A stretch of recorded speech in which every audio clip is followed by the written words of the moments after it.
Well, I'm delighted to be here at the University of Florida, and I'm really looking forward to talking to the students and to participating in the events of the Graham Center. We're talking about corruption.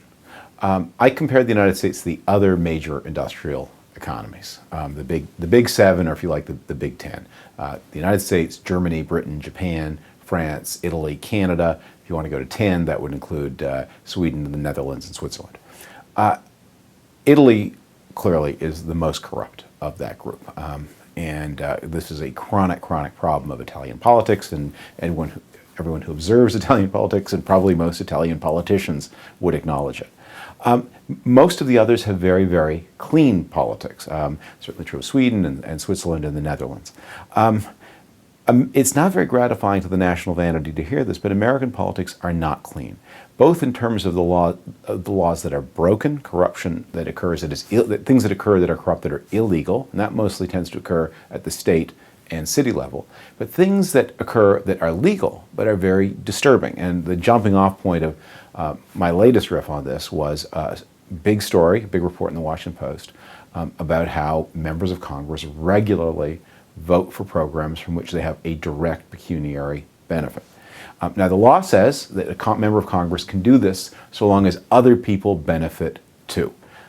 And you can see why the law says this. If a congressman is over 65 and votes to increase the Social Security benefit, that seems reasonable, and it would be kind of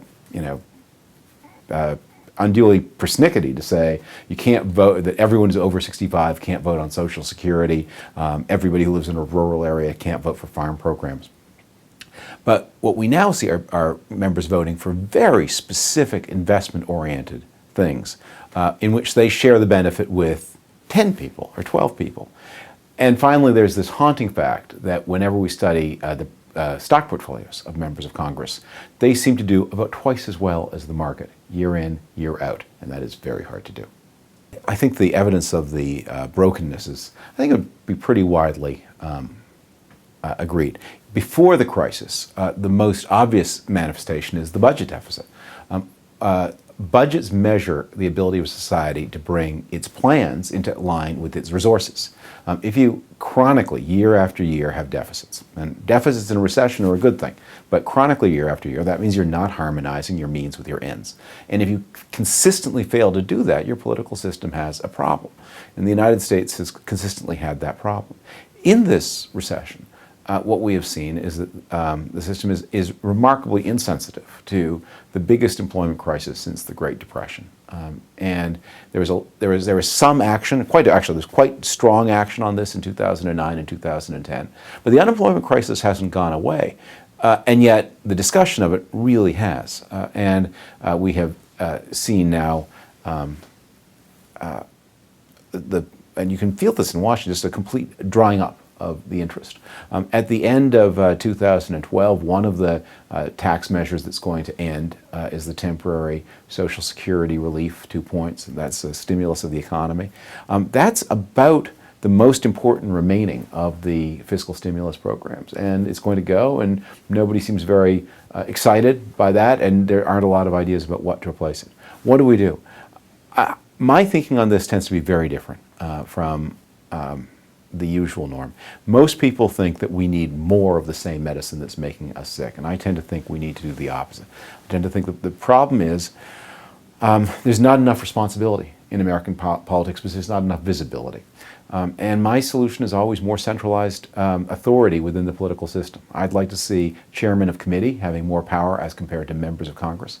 I'd like to see leaders of the institution having more power as compared to the chairman of the committees. I'd like to see the president have more power as compared to Congress.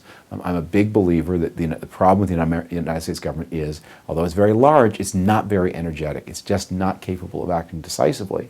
And voters don't know who to blame. And they always blame the president, but the president, because that's the name they know, but the president generally does not have authority to do the kinds of things that voters are looking for the president to do. People point out all of the problems of the American political system today, are nothing compared to the years, say, before the Civil War. But those were years before a civil war. That should not be your baseline. The point is, while it's true that you can find other moments in American history where government has functioned worse than it functions now. I don't think with most of our institutions we would say, we're consoled by the fact that our cars kill more people than they did, say, 15 years ago, because they kill fewer people than they did in the 1930s or 1920s. We expect constant continuing improvement of our institutions, and our institutions of government should be no different. I speak from a conservative point of view. I'm somebody who believes that lower taxes are better than higher taxes. I have much more respect for markets than I do for administration. I think about politics above all from the point of view of the person who's trying to start a business or bring a new idea to market. Those are the people who make positive change. We have to make their lives as easy as possible. The United States needs an effective party of the center-right, but it needs a party that speaks for enterprise and not for irrational fears caused by really the life cycle of people. I mean, so much of, and this I think partly this is driven by the recession, partly by the extraordinary aging of the population we're experiencing right now. It's true that for each and every one of us, the future holds decay leading to extinction. It's natural for us to think that's true of all of us together, and that just like the strawberries tasted better when you were a kid, just like the girls seem prettier when you were 20 than they do when you're 80, so we believe there are people who believe the United States is running downhill. But I don't think that's a good set of feelings to the political system to indulge. I am going to vote for Mitt Romney. I'm going to vote for him despite my concerns about the direction of the party, because I want to put down a marker that the future trajectory of the United States must be toward lighter government and more enterprise, not bigger government and more government. But I also want to work within the party to make sure it's economically inclusive, it's culturally modern, it's environmentally responsible. And I think we really need to banish the kind of veiled, xenophobic, and racialized attacks on the president. One of the things I took away from my brief spell of government service, and I didn't see as much as many people who worked harder and served longer. But, I came out of the Bush administration, which seemed to me then to be on the receiving end of the most unfair criticisms of any administration of my lifetime. I said, I never want to be part of anything like that again. Never want to have my fingerprints on it. I won't participate in it. I won't countenance on it. It seems to me the attacks on the present administration are, if possible, even more unfair than the attacks were on the Bush years, and I don't want to be part of that. I think the biggest problem with the decline in religious affiliation is not what it means for the Republican Party, but because what it means for America. I mean, the loss of the experience of participating in an organized religious community, it's a terrible loss, and that experience is so valuable that I would hope that even people who had doubts would say that I'm going to participate in this community as a community, because what you can get from that is so deeply meaningful. It strengthens your marriage, it strengthens your family, it makes you more deeply involved in the community, it causes you to do more work for charity, it brings you a sense of humility and an understanding, and it constantly reminds you to think of your benefits and blessings and not of the burdens in your life. So it's a loss. Where does it come from? I think partly it comes from the politicization of religion, and in fact the question about what it means to the Republican Party illustrates the problem. To the extent that religion means republicanism, then people who are not Republicans are going to turn their backs on religion. I think we need to see an exodus of religion from the political square. I mean, I want to see churches and synagogues and mosques, encouraging people to sweep up by the side of highways. Want to see them, counseling the mentally ill and visiting the sick. There are a lot of things in public to do. But if, as a minister or rabbi or imam, you have any temptation to tell people, give any clue about how people should vote, just put a sock in it.